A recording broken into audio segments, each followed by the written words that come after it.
When's the last time you went? When the judge asked me to leave. Oh, no.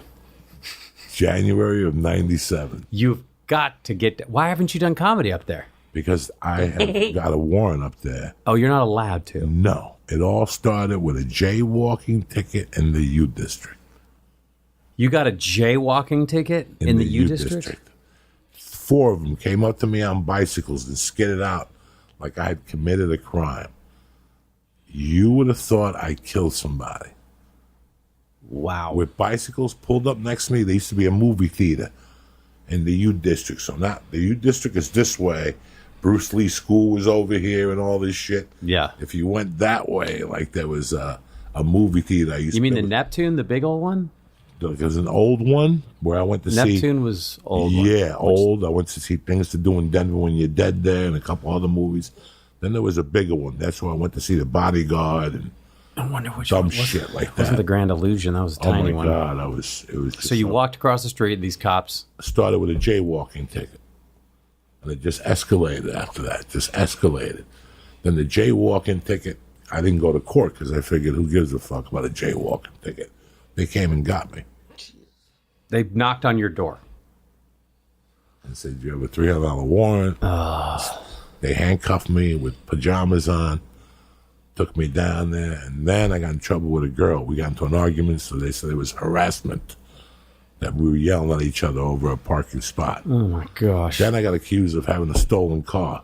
I was selling cars at a dealership, and they gave me a car to drive over the weekend. I got pulled over. It registered stolen. It wasn't stolen.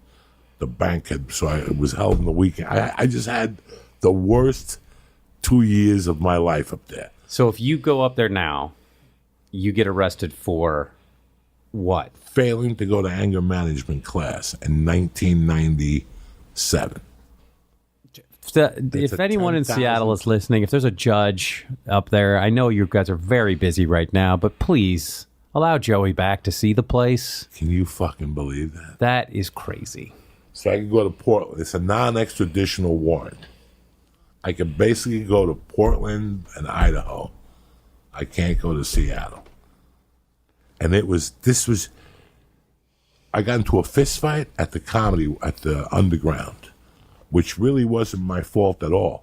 But it violated the probation for the fucking harassment thing. So this is what fucked me up even more. I got arrested at anger management class because I got into a fist fight. It had nothing to do with me. So other than the assault, the harassment, and the Grand Theft Auto... But the Grand Theft Auto was dropped because the car was stolen, yeah. They pulled me over on a Friday night. I just left work. I'm like, why'd you pull me over? They said, your plates come up stolen. I go, they can't. They're a dealer plate. He goes, well, that car, the VIN, whatever. Then they figured out the plate wasn't stolen, the car, and they let me out Monday. Cost me a weekend of my life. That's not on my record now. Jeez. You got to get up there. You would not believe it. And the attorney that fucking got me out of my mess ran a scam. What was the scam? She got me she noticed that Seattle hadn't done a background check on me. And they didn't know about my felony in Colorado. So she got the felony pushed through in Seattle, or misdemeanor. She did like some kinky shit. She goes, they're not going to catch it. Don't worry about it. They do, it's on me. They never caught it. So the funny thing was, I get an article 10 years later from Ron Reed. She got disbarred from being an attorney because she was fucking an inmate. One of her clients was an inmate. She was up and thinking now she was a piece of ass. I slipped. Why isn't this a TV show? I have no idea. I got so many TV shows in my head that you wouldn't even believe. This is like Community Plus. What was the felony in Colorado? What the fuck was the felony for in Colorado? The assault charge at the Comedy Underground. And then they reduced it to like misdemeanor something. But they were supposed to You still had to go into prison? No. Oh. I just stayed in county jail for 6 days or whatever the fuck they locked me up for. One time, made bail. Yeah, Seattle was a bad luck place for me from day one. I just had bad luck, but the comedy scene was so fucking amazing. The comedy at that time was, I'm here today because of that 3-year stint I did in Seattle. Because of how good it was. Every night.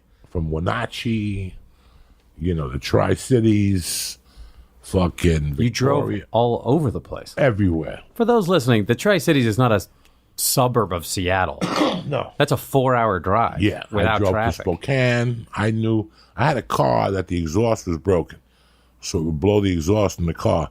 So I had to pull over every hour and write a suicide note because it made me dizzy and shit from breathing in the exhaust. Jeez. I did my time, Joe McHale, just like you. You did your time. I did it I did a improv show, I remember, in Walla Walla, Washington. Walla Walla. Oh, my God. Yeah. Isn't there a prison there? Oh, yeah. That's the rough prison. That's the rough prison. There's Walla Monroe Walla. State Prison, which is like the good one. That's the one you want to go to. And then there's Walla Walla. I improvised at Monroe State Prison as an outreach to the inmates. For the good inmates, they brought in a improv troupe, and we did shows for them. What improv troupe? It was called Unexpected Productions, part of Theater Sports, which was a kind of national franchised version of a improv thing, which was team. It was a team. Teams of improvisers were they try to create it like feel like a sporting event, which it worked very well, and I learned tons. I really talk about getting on stage every single night and cutting my teeth. But yeah, we went to a prison, and it was the greatest. They were the most well-behaved, greatest audience members we had ever. I had because I did some like corporate gigs where you, like for a law firm or something, and you'd be like, "What? Can you give me a profession? Gynecologist, pussy." And we're like, "Got it." And then with the inmates, they were so well behaved because they were so happy that there was outsiders there. And then you'd meet like some nice old man, and you'd be like, "Well, what's he in for? He seems like the nicest man." It's like, "Oh, he stabbed his wife 58 times in front of his daughters." Wife, the dog. And I remember that. It's like, he did what? Yeah, you'll meet those guys in there. They're kind of nice. Yeah. They're like old. They just kind of lose it. And then all the young guys were there. It was always, well, I got high with some friends and someone wound up dead and I didn't snitch. And I'm like, so what happened? They're like, I don't really know. But somebody died and I'm not going to tell on anybody. I was like, oh, okay.